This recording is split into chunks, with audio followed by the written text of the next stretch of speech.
Welcome to an overview of holographic manipulation therapy. In this video, I will be explaining how holographic manipulation therapy works, how it's different from different conventional therapies out there, and how trauma is stored in the body and the effects that that has on our body physically and emotionally. So with holographic manipulation therapy, I will refer to that as just HMT moving forward. We are communicating with the subconscious part of the mind. And when we look at the breakdown of our mind space, we can see that the subconscious mind makes up 99.994%. The rest of it, 0.006%, is made up of our conscious mind. Our conscious mind is all that information that we are consciously aware of. In our conscious mind, we can remember something that happened last week. We can remember something that happened 10 years ago. All of that information is stored in our conscious mind. And it is referred to as the adult's mind because it is all based on logic and reason and things making sense. In the subconscious mind, there is so much more information stored there. We have information stored from whenever we are in the womb throughout our early childhood years that we do not have conscious memories of. We can also have information stored there about generational stuff that has been passed down to us. We can also have information stored about past life events that we have gone through. And the subconscious mind is referred to as the child's mind, because in order to access it and communicate with it properly, we have to be able to use our imagination, play pretend, and allow ourselves to just be immersed in it. So how trauma builds up. When we experience a traumatic event, or we have that emotional overwhelm feeling, that event bypasses our conscious mind and goes directly to our subconscious and gets stored there. Now, when we're looking at this chain, this is an example of how different events can become stored in our subconscious. So if we look at the beginning of this chain, and we can see birth and prior here. So the very first, we call it a sensitizing event. That very first event that happens when it's the very first time you ever experienced a specific emotion with an event. That is what we call a sensitizing event. For example, let's use anger as our example here. Whenever you were a child, let's say you were 2 or 3 years old, and your favorite toy just got broken. And you become so angry because maybe a brother, sister, sibling, friend, whatever it may be, maybe they were the one that broke it. And you were just so upset because it was your favorite toy and you got so mad about it. That gets stored in our subconscious part of the brain because it's such an overwhelming emotional response that you had to that event.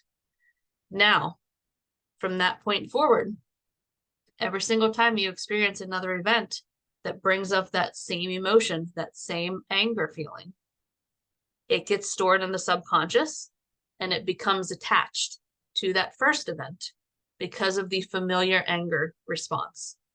So now, each time you move on and you have another event and another event and another event that caused you to feel that anger feeling, now it's just like adding another link and another link and another link to this chain.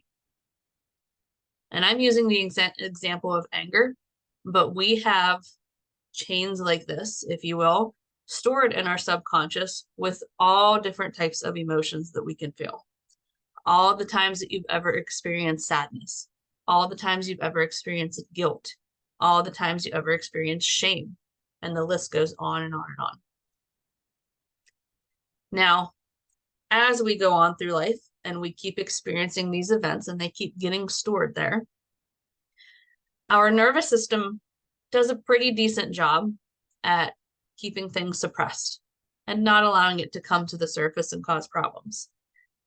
But eventually, the nervous system loses the energy needed to keep things suppressed. And that's where we will start to see it spill out into physical symptoms or into not being able to control your emotions, feeling more irritable, different things happening like that. Road rage is a perfect example of this. Somebody gets cut off in traffic, it causes that anger response in them, but it's such an intense response because whenever you feel that anger again, all of these past events start to light up in that subconscious and bring forward all of those past memories of feeling anger. And all of a sudden you have this big rush of this anger just bubbling to the surface and becomes uncontrollable. So with HMT therapy, the main technique used is what we call a regression technique. That is where we allow the subconscious to guide us back to that very first sensitizing event. And once we are guided to it, we then are able to rewire it, change it into a positive event, extract any lessons that the nervous system feels like we need to keep from that experience, and release the actual event and that overwhelming emotional feeling from the nervous system. When we are able to do that, now all of these future events that were only linked and hanging on because of that familiar very first event will start to be released and fall off of the chain and leave the subconscious and leave that stress from the nervous system. So when we have this trauma that builds up in our subconscious, it can have a very physical effect on our body. And whenever I use the word trauma, a lot of times a person will respond to me and say, well, I had a good childhood. I didn't have anything traumatic happen to me. So this probably doesn't have anything to do with that. But if you remember back to that first slide where we talked about the difference between the conscious and the subconscious, whenever someone responds with that response, it's usually coming from their conscious mind, because our conscious mind always wants to use logic and reason. And whenever we are using the term trauma, it immediately starts to rank things. So it will correlate the word trauma to a soldier on the battlefield, or somebody being abused as a child, or domestic violence, or rape. Different things like that is what we consciously associate the word trauma with. But because the subconscious mind does not react the same way as the conscious mind, the subconscious mind does not rate and rank things. So whenever the subconscious mind experience any sort of emotional overwhelm, it gets stored in the subconscious the same exact way and has the same exact impact physically on the body and the nervous system.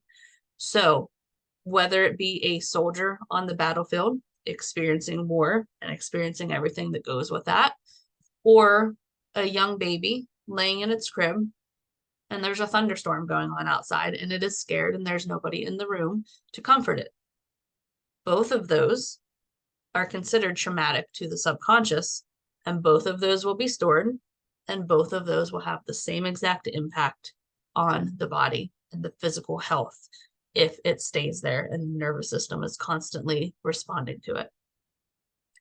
So when we have this trauma stored in the subconscious, our nervous system will shift to the sympathetic mode a lot more than what is needed, because it has no way of knowing whether something is just a memory that we have or whether it's an actual event that we are going through right now in this moment in time.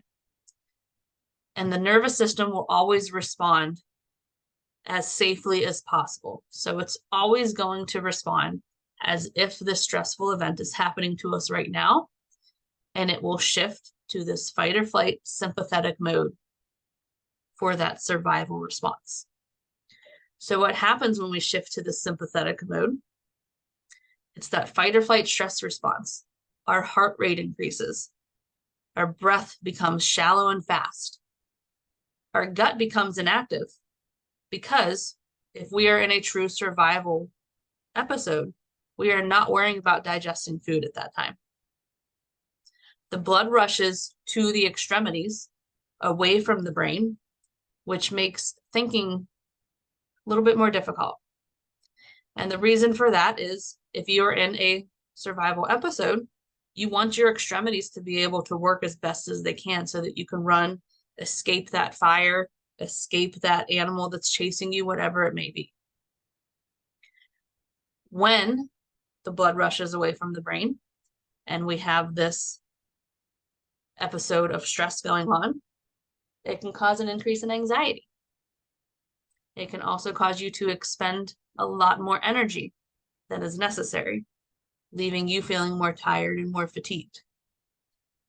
And whenever we stay in this sympathetic mode longer than what is necessary, we are not getting the proper healing and recovery that is needed for overall health. Because recovery and healing happens in the parasympathetic nervous system. And the parasympathetic nervous system, whenever we are in that, our heartbeat slows down, our breath is deep and slow. This is where we digest food and we absorb the nutrients that we need. This is where we have the increased blood flow to the gut, the brains, and the lungs. This is where we're able to relax. Ideally, whenever we are sleeping and we're getting ready for bed at night, we want to be in this parasympathetic healing mode. We have that increase in energy, less tired. We build new cells, muscle recovery happens. All of that healing happens in the parasympathetic nervous system. And they are kind of the yin and the yang to each other. So we can never be in both at the same time. We're either in sympathetic mode or we're in parasympathetic mode. And whenever we have a lot of trauma and stress stored in our subconscious, our nervous system naturally stays shifted in this sympathetic mode more than what it should. And whenever we don't get the proper healing and recovery happening, then that's where over time we start to experience the physical symptoms of this trauma stored in the subconscious. The inability to heal, painful symptoms, different chronic illnesses, fibromyalgia, autoimmune diseases, all of those things will start to arise when our body does not get the proper healing and recovery, and it's not able to adapt to our daily stresses as efficiently as it should. So how HMT is different? It's different from your conventional talk therapy because we are dealing with the subconscious mind, not the conscious mind like a traditional therapy works with. Because we are accessing the subconscious mind, I technically do not need to know anything about the trauma that you experienced. Because when we are working with the subconscious mind, it's not about the story of what happened. It's about how your body is responding to it, how your body is holding onto that stress, how your brain is perceiving this stress and giving signals to the rest of the body based on this stressful event that's stored. And the subconscious does not communicate the same way that the conscious mind does. The subconscious communicates with sensory type. So whenever we are connecting with the subconscious, I'm asking questions about colors, textures, shapes, all of those sensory type descriptions. And in the same aspect, you don't need to relive any past traumas. I know I've talked to many patients, many clients in the past who were a little bit hesitant to do this therapy with me because they thought that it was going to be like other therapies that they've done where they have to sit with somebody and talk about all the things that have happened to them. And that can be really hard for people to have to relive and retell the story and keep bringing it up and have to keep remembering it and thinking about it. That is not needed at all with HMT.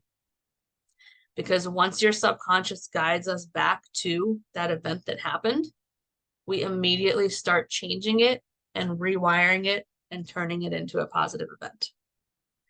And also, with that being said too, you don't have to actually know what happened to you in the past for this to be successful.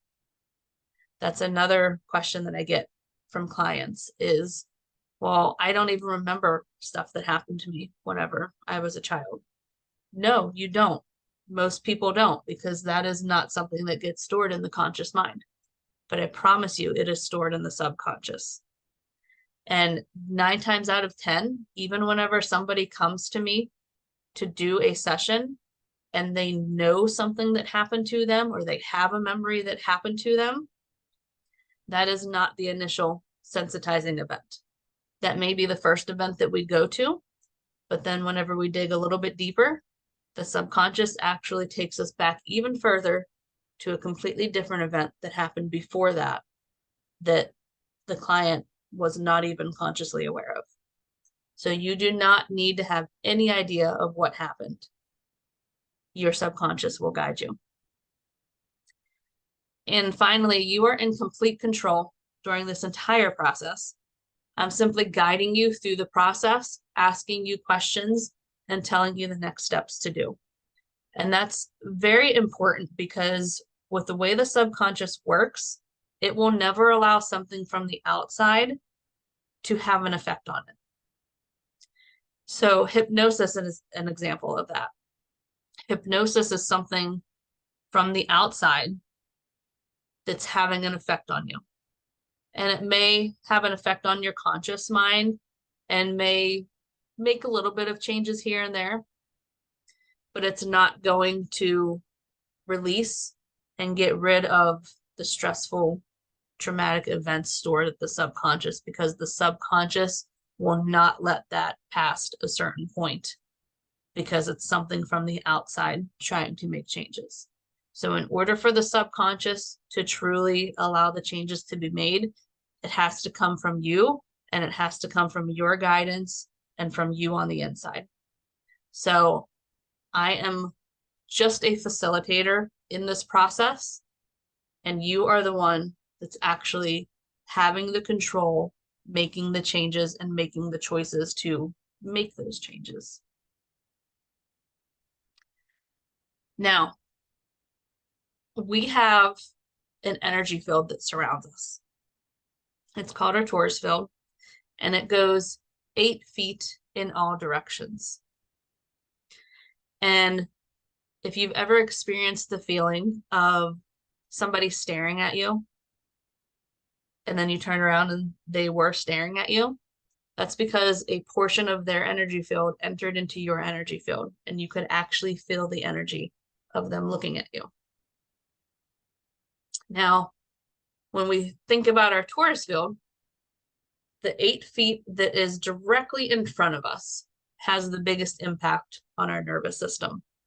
And whatever is stored in that frontal torus field is going to have the most amount of stress put on our nervous system. It's a lot like the way an iPhone has apps on it. And whenever you leave a lot of apps open, it can slow down your phone.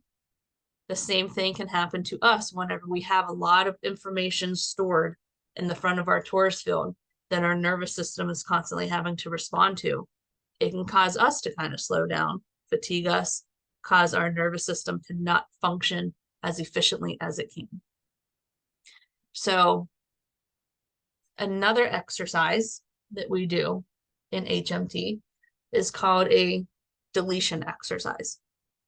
With this deletion exercise, we work with that torus field and we actually delete things just like you would on a cell phone from the front of the torus field to clear up a lot more energy use for that nervous system to use its energy on more important things.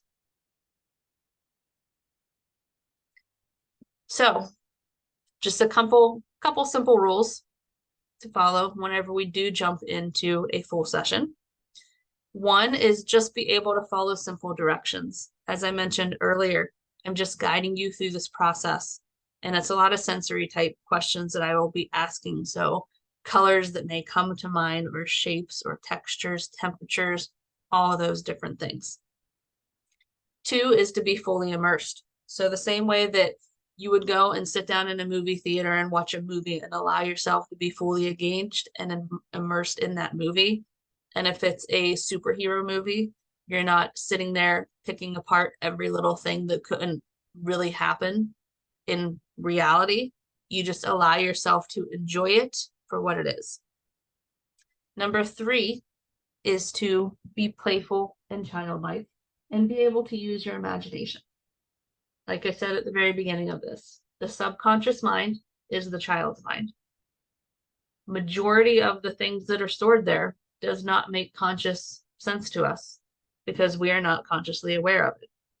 So a lot of times as we are asking questions and getting answers, we're going to feel like we are making things up, and that's okay. Just be able to use your imagination, play pretend, and just go along with whatever that answer is that comes to your mind. And that leads me to number 4 here, which is don't edit your answers. What I mean by that is when we ask the subconscious a question, it will always be the first to answer. It will always give us an answer within 1 to 3 seconds, but it answers very quietly. And the answers usually don't make a lot of sense to us. So what can happen is we'll get that first hunch answer from the subconscious, but then because it doesn't always make sense, our conscious mind will come in and try to edit it, slightly change it into something that does make sense to us. An example of this is in a session, I was working with a client and I asked her what color she felt like she needed right there. And she told me that red was the very first initial answer that came to mind.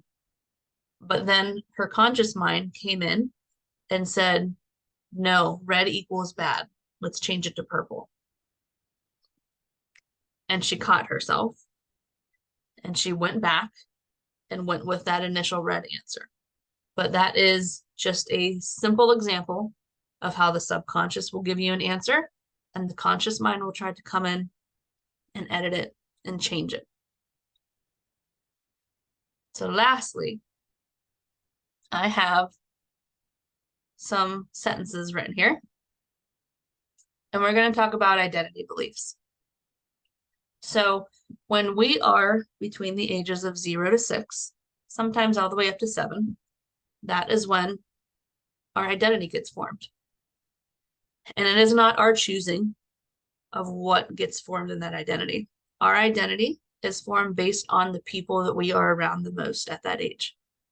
So usually our family, and whatever is going on around us and the people that we surround ourselves with at that moment is how our identity gets formed. An example of this is if somebody grows up in a very poor household and there's never enough money for things, and they always hear their parents arguing or complaining about never having enough money, they are going to form as part of their identity of never having enough money. And that's going to follow them throughout the rest of their life if they don't do something to change it. There are ways that we can change it throughout this therapy. But if they don't work on changing it, then as they grow up, as they get older, and they start to find jobs or they're starting to move higher up in their life, they're always going to have this subconscious identity built in that there's never enough money or they never have enough money. And the way the subconscious works is it always looks for things that are familiar.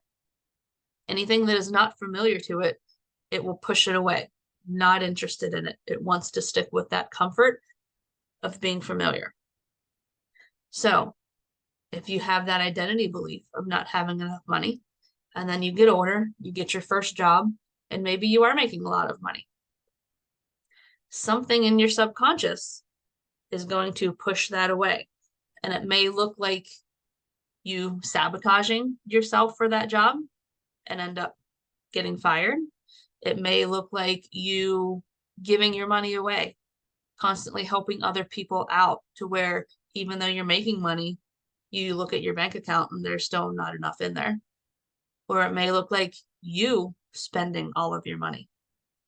As soon as you get your paycheck, you're out spending it on something to where you look at your bank account and there's never enough money. We see this all the time with people who hit the lottery for really big amounts. Whenever it's somebody that comes from a poor background, 9 times out of 10, when you check in with them a couple years later, they're back to having no money again because their subconscious pushed it away without them consciously knowing that it's happening, but it pushed it away because it was not familiar. So it's very important that we take some time to address some of those identity beliefs that may be stored, that may be having an effect on your life and not allowing you to reach certain goals that you would like to hit. So in the next video, I will be walking you through how to do that deletion technique, how to work on that front torus field that has a lot of information stored in it, that we want to delete some of those things that's taking up space, causing that nervous system to respond to. So before we move on to that video, I would like you to take a few minutes and I want you to read through each of these statements. And as you're reading a statement, I want you to pay very close attention to your body. Read the statement and then scan your body and see if there's any sort of uncomfortable feeling that pops up anywhere in your body as you are reading that. Because if you get an uncomfortable feeling, that is a trigger. And that is triggered because there is something stored in the subconscious with your identity beliefs that is associated with that statement. And it's something that we're going to want to work on. So take your time, read through each statement, scan your body, and just kind of take note of which statement or statements cause that uncomfortable feeling to pop up in your body. And write them down because we're going to address them in the next video with the deletion.